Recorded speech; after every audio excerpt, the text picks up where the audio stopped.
বুঝাইছে বাইরে মানুষ ফোন দিছি সবাই আসতেছে তাইলে আমি বাইরে বাড়াই কখন বাইরে মানে টেনশন করে আমি কিছু বুঝাইও না আমি দরজাতে খাড়া থাকি আমি দরজা খাড়া আছে আমাকে সরাই দিয়ে উনি দরজা বুঝাইছি যেমনি দরজা বুঝাইছে অমনি এইভাবে না ধরছে ধরে কয়ে কুত্তার বাচ্চা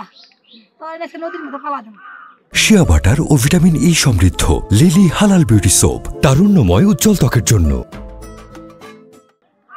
আমি তো চিকরি করে সবার সাথে ইয়া করলাম ডাকলাম সবাই উঠলো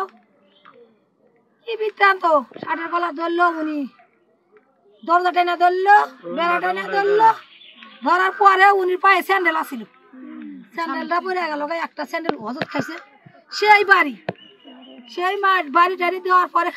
খালি দাও না কি জানি তাকে খালি দাও কোবানের সাথে কয় যে তোর মাথার মধ্যে এত বেরেন কে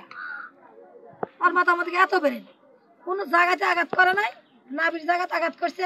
হাতের তালু ডাকাটা দিছে আর এত দূর যা করার আগে করছে। গত রাত কয়েকটা সময় সংবাদ পাই ইসলামপুর থানাধীন কুলকান্দি ইউনিয়নের ঝিগাতলা গ্রামে জনৈক একজন আমাকে ওভার ফোনে জানায় যে ওখানকার ১ নম্বর ওয়ার্ডের ওয়ার্ড মেম্বার আব্দুর রহিমের লাশ তার উঠানের উপর পড়ে আছে। এই সংবাদ পেয়ে আমি সঙ্গীয় অফিসার ফোর্স সহ তাৎক্ষণিক ঘটনাস্থলের উদ্দেশ্যে রওনা দিই। ঘটনাস্থলে যে আমি মৃত আব্দুর রহিম মেম্বারের লাশ তার উঠানের উপর দেখতে পাই, তার শরীরে ধারালো অস্ত্রের জখম ছিল। তো লাশ পাওয়ার পর আমি